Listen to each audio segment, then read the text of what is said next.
So, how exactly do you fit an infinite universe into a really small metal box? Right. It sounds like a riddle, but it's actually the foundational and honestly the most terrifyingly complex problem in modern cosmology. Yeah, and that's exactly what we are getting into today. Welcome to the deep dive. We are exploring the hidden, really fascinating history of how humanity learned to predict the future. Exactly. And, we're talking about everything from whether you need to grab an umbrella tomorrow morning, all the way to predicting the birth, the structure, and, well, the ultimate fate of entire galaxies. Right, and we're pulling entirely from Andrew Pontzen's captivating book, The Universe in a Box. And this isn't just a story about, cold abstract equations, is it? Oh, not at all. I mean, it's a story involving a 19th century swamp, a Quaker ambulance driver dodging artillery shells in World War I, the Cold War race to weaponize the weather, And how a random quantum dice roll, 13.8 billion years ago, is literally the only reason you are sitting there listening to this deep dive today. yeah, it gets wild. But to understand how we simulate the entire cosmos, we first have to, understand why we rely on simulations at all. Cosmologists have a very unique problem compared to other scientists. Right, because a chemist can just mix compounds in a beaker. A biologist can look at cells under a microscope. Exactly. But cosmologists cannot put their subject matter into a traditional laboratory. I mean, you can't exactly fit a galaxy in a test tube. You really can't. You can't isolate it, you can't control the variables, and even if you magically could, you'd have to wait, billions of years for the results of your experiment to actually play out? Right, so you need a proxy. The author, Pontzen, illustrates this beautifully with a story from his childhood. He had this old plasticky ZX Spectrum computer in his damp basement. Oh wow, the ZX Spectrum. Classic. Yeah, and he used to play this really rudimentary game called SatOrb. It was basically a simple simulation of launching a satellite. Right, where you input a height and a speed, and this pixely yellow line just traces the orbit across the screen. Exactly. And depending on your numbers, the satellite either crashes back down, shoots off infinitely into the void, or it loops perfectly. And to a kid, that blocky, kind of garish universe inside that little computer felt more tangible than the actual night sky. He could interact with it. Yeah, he could tweak the laws of motion and see the immediate result. And that is the fundamental appeal of a simulation. We need these virtual worlds because the actual universe is just beyond human comprehension in its physical scale. I mean, to put it in perspective, our sun could fit 1.3 million Earths inside of it. And that sun is just one of hundreds of billions of stars in the Milky Way. Which is just one of hundreds of billions of galaxies. It's mind-boggling, but scale isn't the only hurdle here, right? No, it's not. The universe is complex in a way that defies a simple top-down reading of physics. Pontzen uses this brilliant analogy of army ants to explain the difference between individual behavior and collective behavior. Oh yeah, the ant bridge. Right, so when army ants swarm, they perform these incredible feats of engineering. They use their own bodies to smooth out terrain or build bridges over wide gaps. And to a human observer, looking at this intricate, structurally sound ant bridge, it looks like there must be an executive ant somewhere. Right, like a foreman with a tiny hard hat, drawing up blueprints and directing traffic. But there is no architect. Exactly. There are just lone ants following incredibly simple rules. If you are an ant and you are pushed from behind by the swarm, you join the bridge. And if no one is crawling over you, you leave the structure. That's it. The breathtaking sophistication of the bridge emerges purely from the massive number of individuals following those basic rules. So the universe acts the same way. The intricate structure of the cosmos, like the swirling galaxies, the vast clouds of gas, the dust at all of it, it all emerges from simple individual particles following basic laws of gravity and radiation. That's exactly it. Emergent complexity. It's like trying to understand a massive Beethoven symphony just by looking at a single violin string in isolation. You can measure the tension of the string, you can calculate the frequency of its vibration, but you will never deduce the melody. Oh, that's a great way to put it. You need the whole orchestra playing together to actually hear the music. A simulation is the only way to hear the cosmic orchestra. But simulating the whole orchestra presents an immediate, catastrophic roadblock, doesn't it? It really does, because... Wait, if the universe follows a rigid set of physical laws, shouldn't a simulation just be a perfect, clockwork replica of reality? Why do we have to lump things together and compromise the details at all? Well, let's step away from the cosmos for a second and just look at a local weather forecast to understand the limitation here. Okay, sure. There are 10 to the 44th power molecules in Earth's atmosphere. Just an unimaginably huge number. Yeah. If a computer wanted to store just one single bit of data, just a basic on-off switch for every single molecule in the atmosphere, it would require a 10 to the 21st power increase in current global computer storage capacity. That is just, wow. So we physically, technologically, fundamentally cannot simulate nature atom by atom. We can't. And if we can't do it for Earth's atmosphere, doing it for the entire cosmos is, well, it's laughable. So we can't track the individual molecules, we have to zoom out. Right, we have to lump billions of molecules together and describe how they act as a continuous fluid. And to do that, we use the Navier-Stokes equations, which govern fluid dynamics. And those essentially rely on three fundamental rules. Oh, yes. First is the conservation of material. Fluid doesn't just disappear, it moves. If air pushes down in one place, it has to rise somewhere else. And on a cosmic scale, applying that fluid rule of conservation reveals something wild about the structure of space. Over billions of years, cosmic winds and gravity pile material up to build galaxies, but that means they must leave behind gaping, destitute, empty spaces. Exactly. Those are the massive cosmic voids. The voids have to exist so the galaxies can exist. Fascinating. And the second rule? The second rule of fluid dynamics is forces. We're talking about pressure, gravity, and the spin of the Earth. Wind doesn't blow in a straight line from high to low pressure. Right, because the Earth is spinning beneath the atmosphere. Exactly. The Coriolis effect bends the wind into spirals, which is why hurricanes rotate. And then the third rule is energy. In our solar system, sunlight drives the weather system by heating the fluid. But in deep space, it's the energy expelled from supernovas or supermassive black holes heating the cosmic gas. Precisely. And the history of how we actually started using these fluid rules is fascinating, mostly because of how badly we fumbled it at first. Oh, completely. In the mid-19th century, weather forecasting was essentially folklore.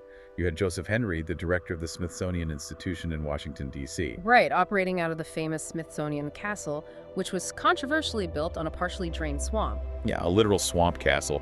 And he had this giant map of the United States in there. Every morning, he received telegraphs from across the country reporting local conditions. An assistant pinned colored cards to the map. Black for rain, green for snow. And by simply observing the map, Henry could delight visitors by predicting a storm would hit Washington, purely because he saw a cluster of black cards tracking eastward from Cincinnati. Exactly. He had the distinct advantage of observing the initial conditions before the storm arrived.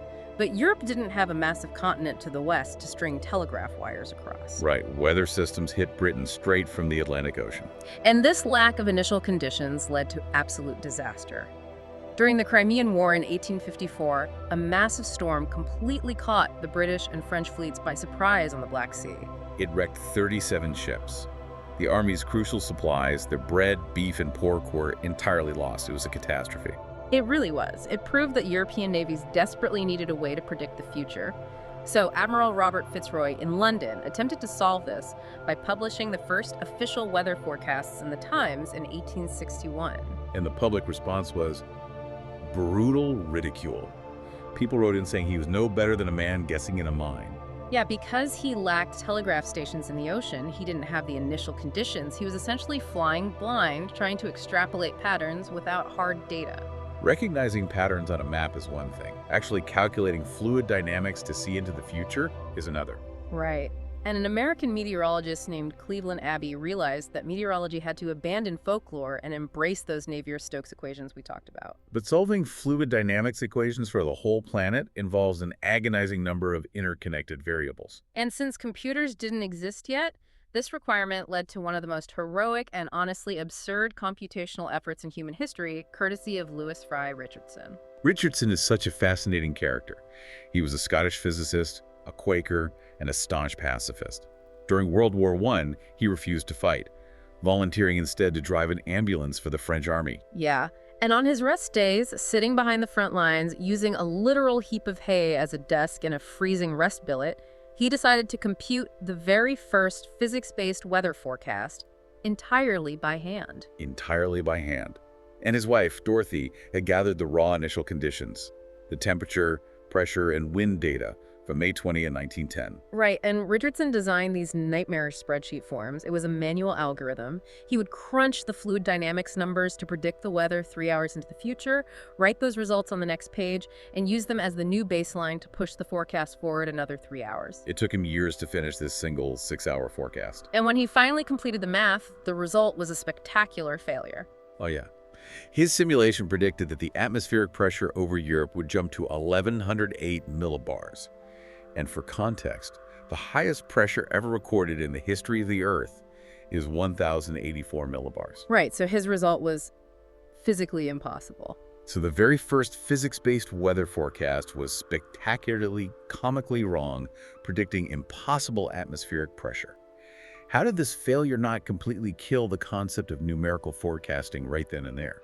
Well, because the underlying structure of Richardson's equations was actually sound. Modern meteorologists have analyzed his raw calculations and found his fluid dynamics were largely correct. So what went wrong? The problem was his failure to filter the initial data.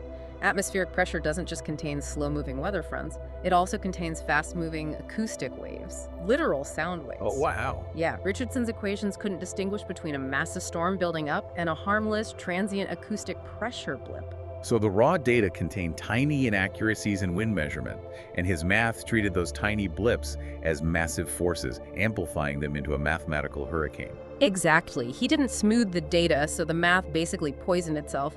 But Richardson recognized this flaw and wasn't deterred at all. No, he went on to publish a book outlining a dream of a giant, purpose-built amphitheater. Yes. He envisioned 64,000 human calculators sitting in the tiers of this massive stadium. They would frantically solve localized fluid equations and pass their numbers to a central manager standing in a pulpit in the middle who would coordinate the global weather forecast in real time. Just an incredible image, a steampunk supercomputer made entirely of human beings. Obviously, we never built the amphitheater. The sheer pressure of World War II and the ensuing Cold War forced the development of electronic machines that could finally handle the math. Right, and the conceptual lineage of the computer traces back to Charles Babbage and Ada Lovelace in the 19th century. Babbage designed a mechanical machine using punched cards, and Lovelace wrote the first conceptual programs for it, theorizing that a machine could manipulate any data, even music. Fast forward to 1950, and we have ENIAC, the Electronic Numerical Integrator and Computer. It cost hundreds of thousands of dollars, filled an entire room, and was built fundamentally to aid the development of nuclear weapons. But John von Neumann, one of the pioneers of the nuclear bomb, looked at ENIAC and decided to use it to predict the weather. Yeah, but his motive had absolutely nothing to do with public safety or agriculture. He wanted to figure out how to control the weather. Because of course he did. Cold War paranoia was the driving force. Exactly. Von Neumann theorized that if you could perfectly predict the weather's natural course, you could calculate exactly where to introduce a disruption like dropping a bomb in the atmosphere or spraying aerosols to alter that course. He envisioned climate manipulation as the ultimate weapon against the Soviet Union. The governing fear was, if we don't figure out how to weaponize the weather, the Russians will. Now, weather control was eventually outlawed by the UN in 1978, but that initial militaristic push led to a massive breakthrough. Right. In 1950, a team including von Neumann's wife, Clara Dan von Neumann, ran the first 24-hour computerized forecast on ENIAC. And it took the computer roughly 24 hours to run the calculations. So it was predicting the weather at the exact speed the weather was happening outside the laboratory window. Which is pretty funny. Mm-hmm. But programming ENIAC was an agonizing physical process. You essentially had to know the intimate hardware architecture of the machine. Oh, yeah. To tell it to do basic arithmetic, you are physically routing cables and manipulating switches to move data between specific registers. And this is where Gracehopper enters the story and fundamentally changes human history. She was a mathematician serving in the Navy, and she recognized that forcing brilliant human minds to hand-code every single arithmetic step at the hardware level was an absurd bottleneck. Right, so she proposed the invention of the compiler, a program that writes code. And she faced intense resistance. She really did. The prevailing wisdom was that computers were just giant calculators. They only did arithmetic. They had absolutely no capacity to interpret language. But Hopper understood that a computer could be taught to translate. Yes. She envisioned a system where a human could write high-level instructions in something resembling plain English, and the compiler program would automatically translate that English logic into the detailed, hardware-specific binary switches. So coding before Gracehopper was like having to build a car engine entirely from scratch every single time you just wanted to drive to the grocery store. She basically invented the steering wheel and the dashboard. That is a perfect analogy. You just press the gas pedal, and the compiler handles the explosions in the engine block. And that abstraction allowed scientists to focus on the fluid dynamics and the cosmology, rather than the wiring of the machine. Exactly. It allowed simulations to scale up massively. But even with modern supercomputers doing billions of calculations a second, equipped with the best compilers, we still run into a physical limitation. It's called the subgrid problem. Right. When you simulate the Earth or the cosmos, you have to divide the space into a three-dimensional grid. Even our most advanced supercomputers, a single grid square for a global weather model is a couple of miles wide. So the simulation has to assume that everything inside that square is uniform. But if you look outside on a humid day, you see tiny clouds forming that are much, much smaller than a mile across. Or consider a massive forest. A forest heavily influences regional weather because the microscopic pores on the leaves of the trees open and close to evaporate water, depending on sunlight and soil moisture. And a miles-wide grid square simply cannot simulate the behavior of a microscopic leaf pore. So if your simulation ignores the subgrid entirely, you miss the evaporation, your simulated temperature skews, and within days, your global forecast is completely disconnected from reality. To fix this, scientists like Joseph Smagorinsky in the 1950s had to invent parameterization, essentially creating rules of thumb. Because they can't simulate the individual leaf pores, right? Right, so they write a mathematical rule for the grid square that says, if the humidity reaches X and the sunlight is Y, assume a specific volume of water evaporates into the system. So it's highly informed, statistical guesswork designed to bridge the gap between the microscopic reality and the macroscopic grid. Exactly. But relying on these subgrid approximations can be incredibly dangerous if we forget that they are just guesses. The book draws a direct parallel between meteorological modeling and the 2008 financial crash. And it is a really sobering parallel. In the years leading up to the crash, financial funds hired theoretical physicists, often called quants, to build simulations of the stock market. Right. These quants built beautiful, elegant models based on fluid dynamics and diffusion. But human beings are not water molecules. When the market jitters, human traders experience panic. And human panic is the financial subgrid. Exactly.